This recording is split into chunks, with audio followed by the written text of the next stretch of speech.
السلام علیکم ورحمۃ اللہ وبرکاتہ ان الحمد للہ والصلاة والسلام علی سید الانبیاء وعلی آلہ وصحبہ اجمعین اما بعد فاعوذ باللہ من الشیطان الرجیم بسم اللہ الرحمن الرحیم۔ انشاءاللہ آج ہم رمضان المبارک کے آخری عشرے کی عبادات کے حوالے سے ڈسکس کرتے ہیں اور رسول صلی اللہ علیہ وسلم کا سنت طریقہ جاننے کی کوشش کرتے ہیں جو کہ رسول صلی اللہ علیہ وسلم سے ثابت ہے۔ مسلم کی روایت ہے، عائشہ صدیقہ رضی اللہ تعالیٰ عنہ فرماتی ہیں رسول صلی اللہ علیہ وسلم رمضان کے آخری عشرے میں جس قدر ریاضت و مجاہدہ کرتے اتنا مجاہدہ کسی اور مہینے میں نہیں کرتے تھے۔ آخری عشرے میں جس قدر ریاضت اور مجاہدہ کرتے تھے اور وہ کیسے کرتے تھے، حضرت عائشہ بخاری اور مسلم کی حدیث ہے، رسول صلی اللہ علیہ وسلم رمضان کے آخری عشرے میں اپنا تہبند مضبوط باندھتے اور رات کو زندہ کرتے، رات کو اور اپنے اہل و عیال کو جگاتے، یعنی آخری عشرے میں اپنی عبادات اپنے معمول سے بھی زیادہ، بہت زیادہ عبادت اور مجاہدہ کرتے تھے۔ اور اس میں یہ بھی تھا اپنے تہبند کو مضبوط باندھنے، یعنی اپنی عورتوں سے الگ رہتے اور ان سے صحبت اور مباشرت سے اجتناب کرتے، اور رات کو زندہ کرتے مطلب آپ رات کا اکثر حصہ یہ پوری رات نماز، ذکر، تلاوت اور قرآن میں مشغول رہتے۔ اس کے بعد رسول صلی اللہ علیہ وسلم کی جو احادیث سے ہمیں ثابت ہوتا ہے، آخری عشرے کی جو ایک رسول صلی اللہ علیہ وسلم کی روٹین تھی، اس میں سب سے پہلا تو یہ ہے کہ آپ صلی اللہ علیہ وسلم معتکف ہوا کرتے تھے، یعنی کہ رمضان کے آخری عشرے میں آپ صلی اللہ علیہ وسلم سے ثابت ہے کہ آپ اعتکاف کرتے تھے۔ تو اعتکاف کے بارے میں تھوڑا سا ہمیں پڑھنا چاہیے۔ اعتکاف جو ہے سب سے امپورٹنٹ، اس کا لفظی مطلب ہوتا ہے ٹھہرنا، جمے رہنا۔ تو اعتکاف جو قرآن حکیم میں ثابت ہے، وہ بھی اللہ تعالیٰ نے حضرت ابراہیم اور حضرت اسماعیل کو جب بیت اللہ کی تعمیر کا حکم دیا تھا سورۃ البقرہ کی آیت 125 میں، تو اس میں اللہ تعالیٰ نے فرمایا تھا، ہم نے ابراہیم اور اسماعیل کو تاکید کی کہ وہ میرے گھر کو طواف کرنے والوں، اعتکاف کرنے والوں، رکوع اور سجود کرنے والوں کے لیے صاف ستھرا رکھیں۔ اور روزے کے حکام میں اس ضمن میں فرمایا کہ رسول وَلَا تُبَاشِرُوهُنَّ وَأَنْتُمْ عَاكِفُونَ فِي الْمَسَاجِدِ، کہ تم مسجدوں میں اعتکاف کے عالم میں تم مباشرت نہیں کرو گے۔ چنانچہ رسول صلی اللہ علیہ وسلم کے آخری عشرے کی جو ایک روٹین ہے، جو کہ حضرت عائشہ رضی اللہ تعالیٰ عنہ نے فرمایا کہ رسول صلی اللہ علیہ وسلم اپنی وفات تک رمضان کے آخری عشرے کا اعتکاف کرتے رہے، اور آپ کے بعد آپ کی ازواج مطہرات نے بھی اعتکاف کیا۔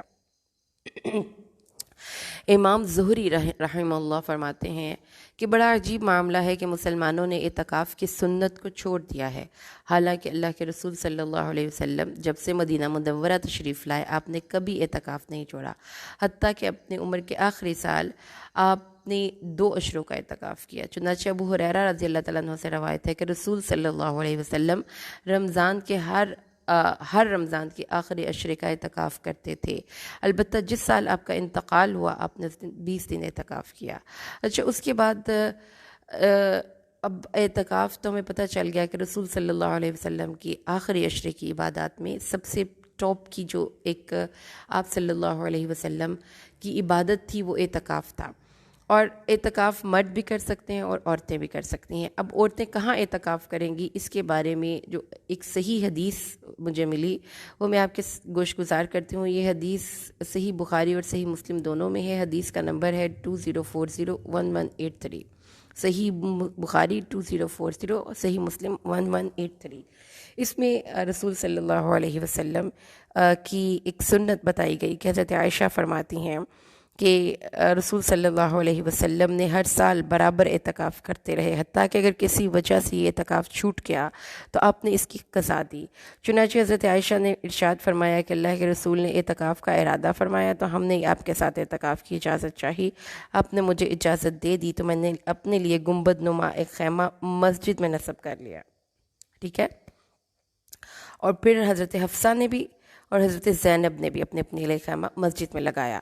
تو جس سے ہمیں یہ پتہ چلتا ہے کہ رسول صلی اللہ علیہ وسلم نے اپنی ازواج کو ایک تو اعتکاف کے خیمے جو تھے وہ مسجد میں لگوائے. گھر ان کا حضرت عائشہ کا بالکل مسجد کے ساتھ تھا، لیکن آپ نے پھر بھی مسجد میں آ کے اعتکاف کیا.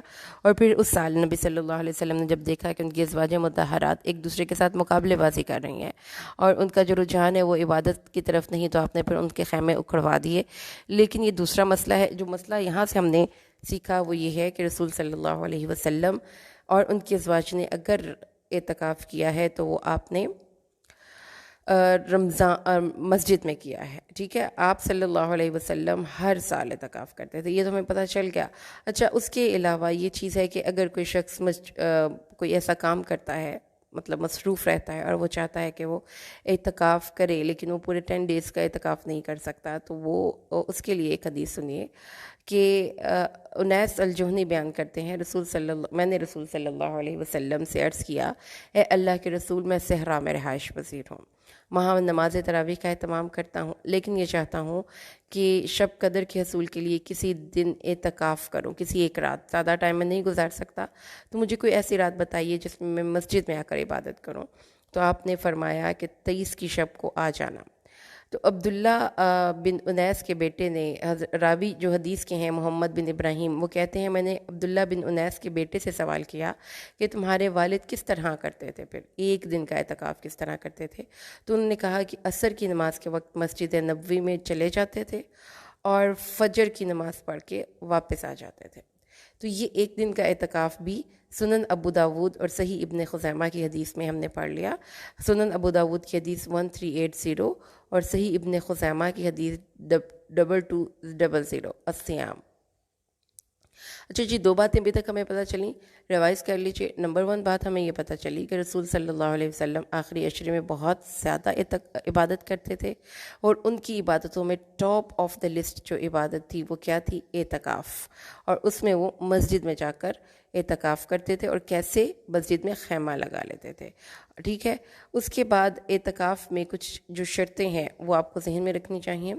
سب سے پہلے یہ ہے کہ جو معتکف شخص ہے، ظاہر ہے کہ وہ ایک مسلمان اور عاقل اور بالغ ہونا چاہیے، جو کہ ہر نماز کے لیے اور ہر عبادت کے لیے اولین شرط ہے. اس کے علاوہ جو اس عبادت کے لیے شرط ہے وہ یہ ہے کہ اعتکاف مسجد میں ہوگا، مرد اور عورت دونوں کے لیے. طہارت ہونی ضروری ہے. اگر کسی عورت کو اس نے اعتکاف کیا ہوا تھا اور اس کو حیض آ گیا تو اس کا اعتکاف ختم ہو جائے گا، اس کو گھر آ جانا پڑے گا. اور صفائی یعنی کہ یہ ضروری ہے. شوہر کی اگر کوئی عورت اعتکاف کر رہی ہے تو وہ یہ نہیں ہے کہ عبادت کے چکروں میں اپنے گھر میں لڑائی ڈال لے، جی میں نے تو اعتکاف کرنا ہے، اس کا اتنا ثواب ہوتا ہے. اپنے خامد سے کہہ کر شوہر کی اجازت کے بغیر اعتکاف ٹھیک نہیں ہوگا. اور جو معتکف بندہ ہوگا اس کو روزہ بھی رکھنا ہوگا. یہ نہیں ہے کہ آپ مسجد میں اعتکاف بیٹھے ہوئے اور روزہ آپ نے نہیں رکھا ہوا. ٹھیک ہے، تو اس طرح سے اعتکاف کا مطلب ہے. اس کے علاوہ یہ ہے کہ اگر 10 دن کا اعتکاف کرنا ہے، جس بھی دن کا اعتکاف کرنا ہے، اگر ایک دن کا بھی کرنا ہے تو اس دن کی عصر کی نماز پڑھ کے آپ نے مسجد میں چلے جانا ہے، اور اپنی معتکف کی جگہ پر آپ نے، رسول صلی اللہ علیہ وسلم اگر 10 دن کا اعتکاف کرتے تھے تو پھر اپنی اعتکاف کرنے والی جگہ پر وہ صبح، یعنی کہ اگر 20ویں رات کو وہ عصر کی نماز پڑھ کے مسجد میں چلے گئے ہیں تو وہ مسجد میں ویسے عبادات کرتے رہتے تھے. اپنے جائے اعتکاف یعنی کہ اعتکاف کے جو حجرے ہے اس میں وہ فجر کی نماز پڑھ کر داخل ہوتے تھے. حضرت عائشہ کی روایت ہے، بخاری کی روایت 2033 الاعتکاف. آپ فرماتی ہیں کہ اللہ کے رسول صلی اللہ علیہ وسلم رمضان کے آخری عشرے کا اعتکاف کرتے، میں آپ کے لیے ایک خیمہ نصب کر دیتی جس میں آپ صبح کی نماز کے بعد داخل ہوتے. اعتکاف سے نکلنے کا وقت جو ہے وہ تو یہ ہے کہ جو ہی شوال کا چاند نظر آیا آپ آ سکتے ہیں، لیکن اس مستحب یہ ہے کہ اکثر اہل علم، امام مالک رحمہ اللہ بیان کرتے ہیں کہ اکثر اہل علم رمضان کے آخری عشرے کا اعتکاف کرتے تو عید کی نماز پڑھ کے اپنے گھر جاتے. ٹھیک ہے، تو اس سے یہ پتہ چلتا ہے کہ اعتکاف میں آپ کی مطلب آپ کا اعتکاف ختم ہو گیا، لیکن آپ عید جو چاند رات ہے اس رات کو بھی آپ وہاں پر معتکف رہ سکتے ہیں عبادات کے حوالے سے. اس کے بعد اعتکاف کس مسجد میں ہوتا ہے؟ اعتکاف ہر مسجد میں ہو سکتا ہے، خواہ وہاں پر جماعت کا بشرطے کہ وہاں پہ جماعت کا اہتمام ہوتا ہو. اچھا، اعتکاف میں کیا نہیں کرنا؟ آپ نے اعتکاف میں سب سے پہلے تو جیسا کہ آپ نے سورۃ البقرہ میں پڑھ لیا تھا کہ اعتکاف کرنے والے کے لیے یہ جائز نہیں کہ وہ اپنی بیوی سے ہم بستری کرے، اپنی بیوی سے اپنی شہوت پوری کرے، یا ویسے اسے آپ بوس و کنار کریں، یا اسے آپ شہوت کی باتیں کریں جس سے آپ کا احتلام ہونے کا آپ کو ڈر ہو. یہ کام آپ نے نہیں کرنے. اور اس کے علاوہ بغیر ضرورت کے آپ مسجد سے نہیں نکلیں گے. اور اگر ایک عورت حیض اور نفاس اس کو آ جائے، اس کا خون آ جائے، تو پھر وہ واپس گھر آ جائے گی، وہ اس کا اعتکاف باطل ہو جائے گا.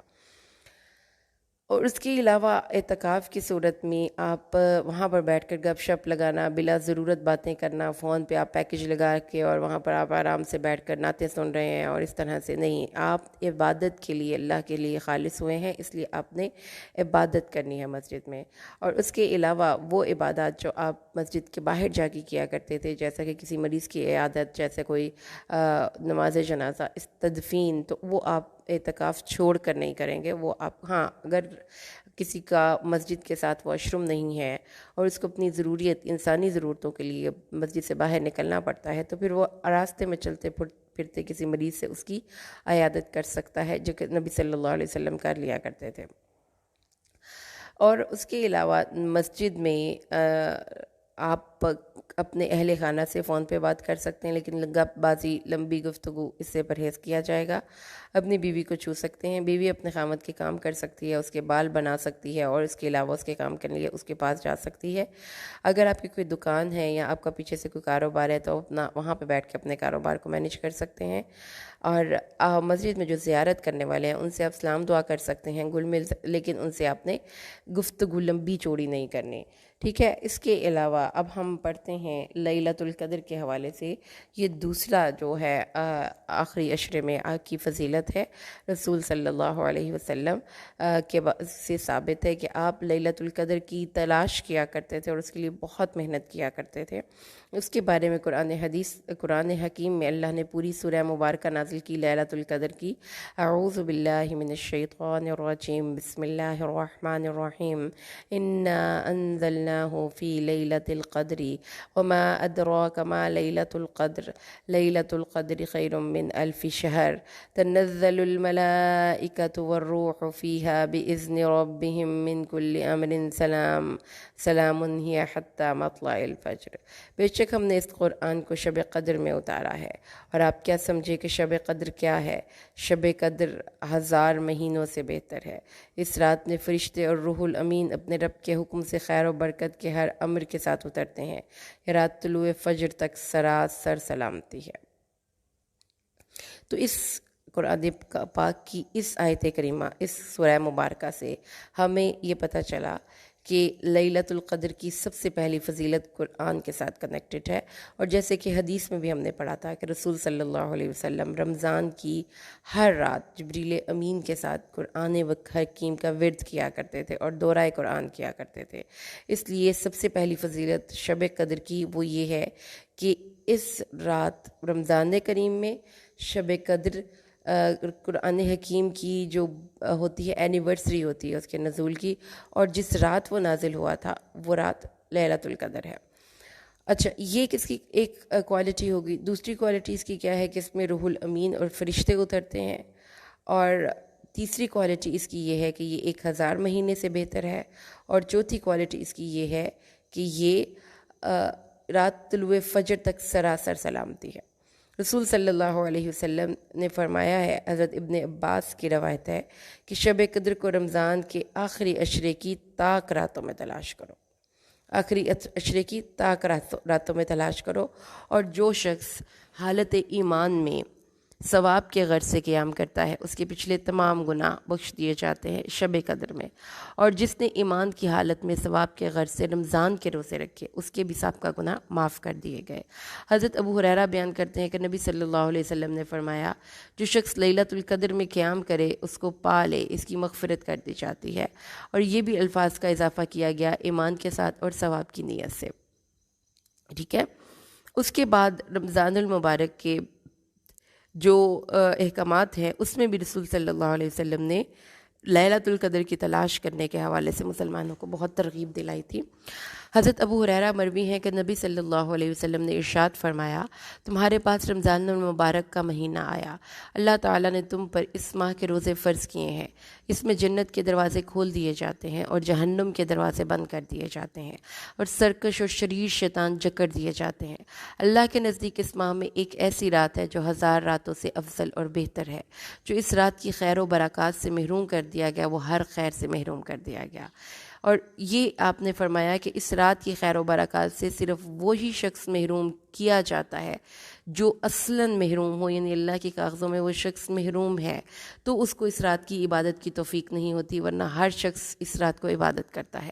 کیوں یہ رات دکھائی گئی؟ امام مالک رضی اللہ تعالیٰ نے روایت کیا ہے کہ انہوں نے ثقہ یعنی قابل اعتماد اہل علم کو یہ کہتے ہوئے سنا ہے کہ حضور صلی اللہ علیہ وسلم کو سابقہ امتوں کی عمریں دکھائی گئیں تو آپ صلی اللہ علیہ وسلم نے ان کی عمروں کے مقابلے میں اپنی امت کی عمروں کو چھوٹا خیال فرمایا کہ وہ کم عمری کی وجہ سے اس قدر کثیر اعمال نہ کر سکیں گے، ٹھیک ہے؟ تو جس کی وجہ سے اللہ تعالیٰ نے اپنے نبی پر کمال شفقت کرتے ہوئے ان کی امت کو ایک ایسی رات نصیب فرمائی جس میں کی گئی عبادت 80 سال کی عبادت سے بہتر ہے۔ اور یہ ہمارا امتیازی شان ہے کہ ہمیں لیلۃ القدر ملی ہے۔ حضرت عبادہ بن صامت فرماتے ہیں، رسول صلی اللہ علیہ وسلم سے انہوں نے پوچھا، یا رسول اللہ صلی اللہ علیہ وسلم ہمیں شب قدر کے بارے میں بتائیں، تو آپ نے یہ فرمایا، یہ رات ماہ رمضان کے آخری عشرے میں ہوتی ہے، اس رات کو آخری عشرے کی طاق راتوں میں تلاش کرو، یعنی 21ویں، 23ویں، 25ویں، 27ویں اور 29ویں، اور یہ رات رمضان کی کوئی ایک رات ہوتی ہے۔ جو بندہ اس میں ایمان اور ثواب کے ارادے سے قیام کرے اس کے پچھلے تمام گناہ معاف ہو جاتے ہیں۔ تو یہ رات ایکچولی کوئی ایک رات نہیں ہوتی کہ ایک سال اگر 25ویں ہے تو اگلے سال ہو سکتا ہے وہ 21ویں ہو، 23ویں ہو، یہ رات پھرتی رہتی ہے۔ اور اس کے علاوہ ایک اور حدیث سماعت فرمائیے، حضرت انس رضی اللہ تعالیٰ عنہ سے روایت ہے کہ رسول صلی اللہ علیہ وسلم نے فرمایا، جب شب قدر ہوتی ہے تو جبریل فرشتوں کی جماعت میں اترتے ہیں، ہر اس کھڑے اور بیٹھے شخص کو جو اللہ کا ذکر کر رہا ہو سلام بھیجتے ہیں۔ جب ان کی عید کا دن ہوتا ہے یعنی عید الفطر کا دن ہوتا ہے تو اللہ بندوں سے اپنے فرشتوں پر فخر کرتے ہوئے فرماتا ہے، اللہ ان بندوں کے متعلق اپنے فرشتوں سے فخر کرتے ہوئے فرماتا ہے، اے میرے فرشتوں، اس مزدور کی اجرت کیا ہونی چاہیے جو اپنا کام پورا کر دے؟ وہ عرض کرتے ہیں، الہی اس کی اجرت یہ ہے کہ اسے پورا اجر دے دیا جائے۔ اللہ فرماتا ہے، فرشتوں میرے بندے اور بندیوں نے میرا وہ فریضہ پورا کر دیا جو ان پر تھا۔ پھر وہ دعا میں دستے طلب دراز کرتے ہوئے نکل پڑیں۔ اللہ فرماتا ہے، مجھے اپنی عزت، اپنے جلال، اپنے کرم، اپنی بلندی اور عفت مکانی کی قسم میں ان کی دعا ضرور قبول کروں گا۔ پھر فرماتا ہے، لوٹ جاؤ، میں نے تمہیں بخش دیا اور تمہاری برائیوں کو نیکیوں میں بدل دیا۔ فرمایا پھر یہ لوگ بخشے ہوئے اپنے گھروں کو لوٹتے ہیں۔ کا فطر جو کہ رمضان کے آخری عشرے میں، یہ بھی رسول صلی اللہ علیہ وسلم سے ثابت ہے۔ حضرت ابن عمر راوی ہیں کہ رسول صلی اللہ علیہ وسلم نے مسلمانوں میں سے ہر غلام، آزاد، مرد، عورت، چھوٹے بڑے پر صدقہ فطر 1 صاع کھجور یا 1 صاع جو فرض قرار دیا ہے، اور آپ نے صدقہ فطر کے بارے میں یہ بھی حکم دیا کہ لوگوں کو عید الفطر کی نماز میں جانے سے پہلے دے دیا جائے۔ تو صدقہ فطر کتنا؟ 1 صاع، مطلب کہ 1 صاع میں نا 4 دفعہ آپ دونوں ہاتھ بھر کر دونوں ہاتھ جیسے دونوں ہتھیلیاں، جیسے آپ دعا کے لیے ہاتھ اٹھاتے ہیں نا، ایسے دونوں ہاتھ بھر کر آپ اپنے ہاتھ میں گندم لیں گے یا جو بھی ہے، اور 4 دفعہ یہ کریں گے تو وہ 1 صاع ہو جائے گا، ٹھیک ہے؟ 1 صاع نبی صلی اللہ علیہ وسلم نے، اگر آپ نے خود اس کا اندازہ لگانا ہے کہ یہ کتنے کلو بنتا ہے، کتنا اس کا وزن بنتا ہے، تو آپ سمپلی یہ کر سکتے ہیں، 1 صاع میں کتنی دفعہ؟ 1 صاع میں 4 مد ہوتے ہیں، اور جو مد ہوتا ہے وہ کیا ہوتا ہے؟ آپ جیسے دعا کے لیے ہاتھ اٹھاتے ہیں نا، دونوں ہتھیلیاں اکٹھی کر کے ایسے اپنی دونوں ہتھیلیوں میں ایک گندم یا جو بھی آپ نے دینا ہے وہ آپ نے بھر لینا ہے، اور پھر اس کے بعد اس کی ڈھیری لگا دینی ہے۔ ایکچولی یہ تھا صدقہ فطر جو نبی صلی اللہ علیہ وسلم سے ثابت ہے۔ اس دور میں پیسے اس طرح نہیں دیے جاتے تھے، اس دور میں صرف غلے کی جتنی بھی اجناس ہیں نا کھانے پینے کی، جیسے کشمش ہے، جیسے کھجور ہے، جیسے جو ہے، گھیوں ہے، ان چیزوں کا صدقہ فطر دیا جاتا تھا۔ لیکن چونکہ اب ہم اس کی برابر اس کا سب سے پہلے اس کا وزن کرتے ہیں اور پھر اس وزن کے مطابق پھر پیسے دے دیتے ہیں، تو صدقہ فطر کا جو وزن ہے وہ بھی ہم دیکھ لیتے ہیں۔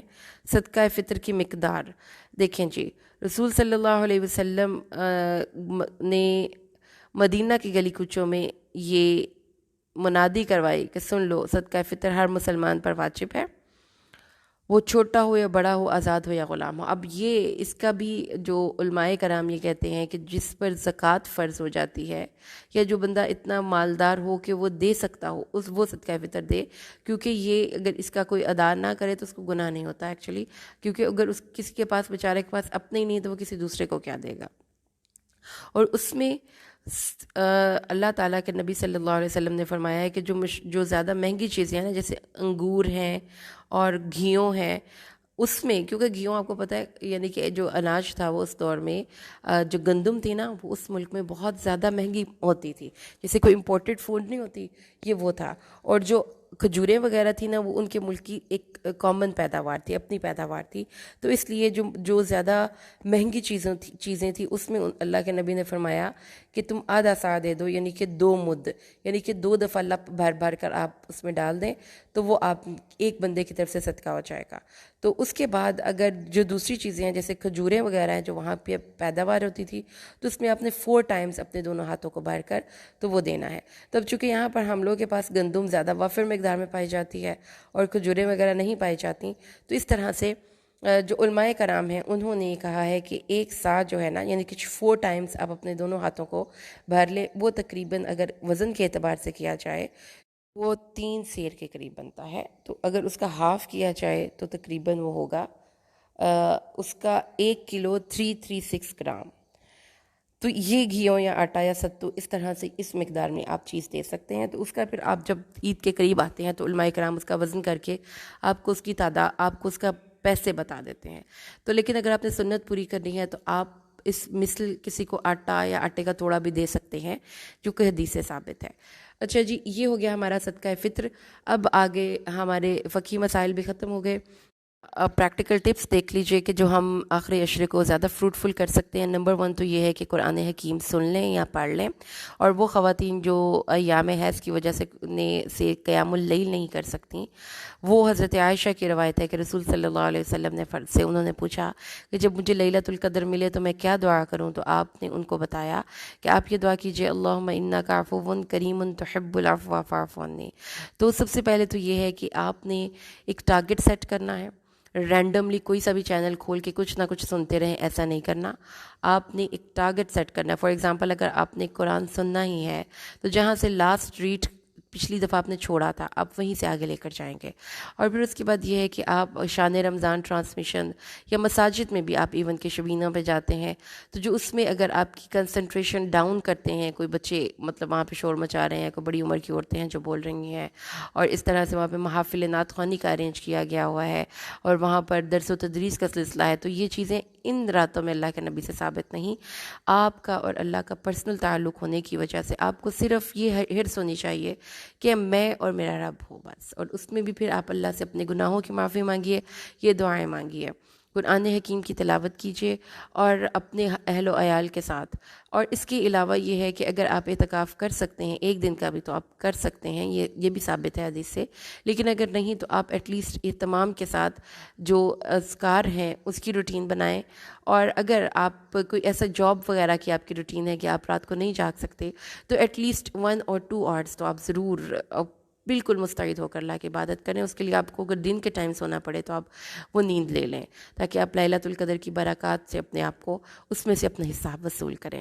تو اللہ سے دعا کریں کہ اللہ قرآن کو سمجھ کر پڑھنے کی توفیق دے، اور اللہ سے دعا کریں کہ اللہ ہمیں اس رمضان میں عبادات کو سنت طریقے پر ادا کرنے کی بھی توفیق دے، کیونکہ اجتماعی دعا اور اس طرح سے یہ کوئی بھی چیز حدیث سے ثابت نہیں۔ میں نے اس کو ریسرچ کیا ہے، اسٹڈی کیا ہے کہ یہ تبرک جو بانٹا جاتا ہے اور جو اجتماعی دعا ہوتی ہے اور جو کچھ بھی آئس کریم اس طرح سے، مطلب اگر آپ کی عبادات کے بہت سے لمحے صرف ان چیزوں میں صرف ہو جاتے ہیں تو میرا خیال ہے کہ اس سے بہتر ہے کہ آپ گھر رہ کر اللہ کو زیادہ یاد کریں۔ ایک لمحہ قیمتی ہے رمضان کا، تو ایک لمحے میں اپنی ہر لمحے کو اللہ کے لیے وقف کریں، خالص کریں اور اپنے اللہ کے ساتھ وقت گزاریں۔ اللہ سے دعا ہے اللہ ہمیں رمضان کی برکات سے فیوز سے فیض یاب ہونے کی توفیق دے، آمین۔ بارک اللہ لی و لکم بالقرآن الحکیم ونفعنی و ایاکم بالآیات والذکر الحکیم۔ السلام علیکم ورحمۃ اللہ وبرکاتہ۔